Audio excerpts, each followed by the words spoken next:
আসসালামু আলাইকুম। আজকে আমি অত্যন্ত কমন একটা রোগ নিয়ে আপনাদের কাছে আলোকপাত করতে চাচ্ছি। আপনাদেরকে নিউরোসেন্স সুপার স্পেশালাইজড পেইন সেন্টারে স্বাগতম। আমি ডক্টর মোহাম্মদ মঈনুদ্দিন এবং প্রফেসর জাহাঙ্গীর আলম চৌধুরী, যিনি বর্তমানে প্রশিক্ষণ প্রদানে দেশের বাইরে অবস্থান করছেন। আমরা দুজন মিলে এই সেন্টারটাকে চেয়েছি যে ওয়ান স্টপ সলিউশন দেওয়ার জন্য। আপনারা জানেন শোল্ডার পেইনের মধ্যে একটা কমন কারণ হলো ফ্রোজেন শোল্ডার।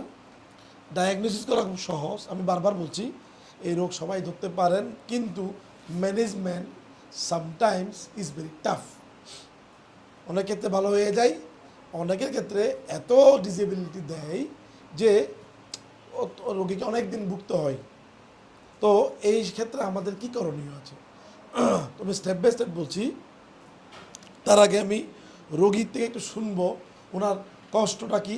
যারা রোগী আছেন তারা একটু মিলিয়ে নিতে পারেন। বাবা, আপনার বাড়ি কোথায়? রাউজান।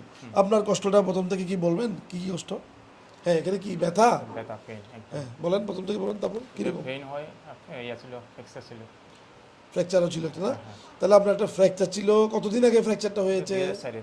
2004-এ। আর ব্যথা হচ্ছে কবে থেকে? ব্যথা তো এর আগে অনেক ট্রিটমেন্ট করছিলাম। প্রথম কতদিন আগে আপনার ব্যথা ছিল না? শুরু হয়েছে কত বছর আগে?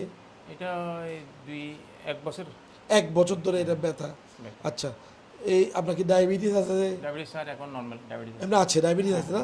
কত বছর ধরে ডায়াবেটিস? ডায়াবেটিস 5-6 বছর। 6 বছর ধরে ডায়াবেটিস, ঠিক আছে। তো আপনার হাত তো পুরো তুলতে পারেন? হ্যাঁ হ্যাঁ, এভাবে না, তুলতে হবে আপনাকে এভাবে। আমি একটু দেখাচ্ছি। আচ্ছা, একটু এদিকে ঘুরেন। হ্যাঁ, এবার তুলুন তো, উপরে তুলুন তো।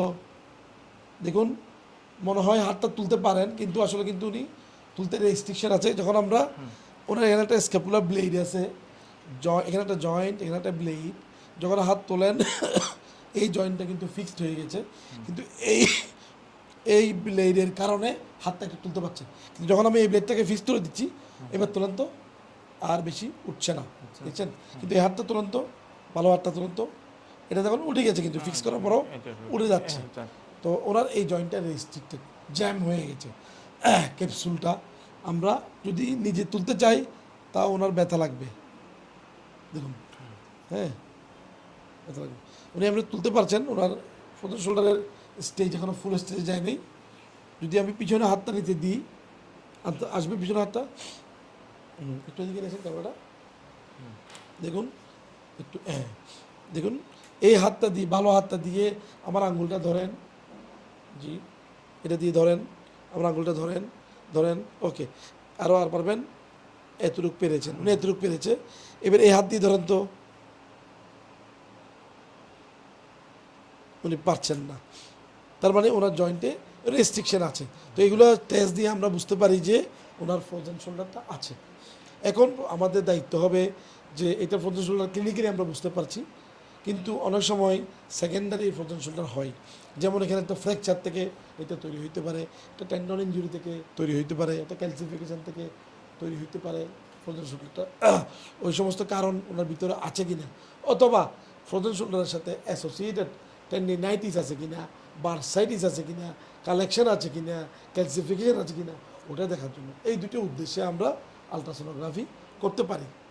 তাহলে একটা হলো আমরা ডায়াগনোসিসটা কনফার্ম করার জন্য, অথবা তার কারণ বের করার জন্য। আরেকটা হলো আপনার এটার সাথে অ্যাসোসিয়েটেড কিছু আছে কিনা, যেন আমরা ট্রিটমেন্ট করার সময় ট্রিটমেন্টটা পারফেক্ট হয়। তাই আমরা আলট্রাসোনোগ্রাফিটা করি। এটা নর্মাল না, এটা হলো মাস্কুলো স্কেলেটাল আলট্রাসোনোগ্রাফি, যেটার জন্য অবশ্যই আলাদাভাবে ট্রেনিং লাগবে।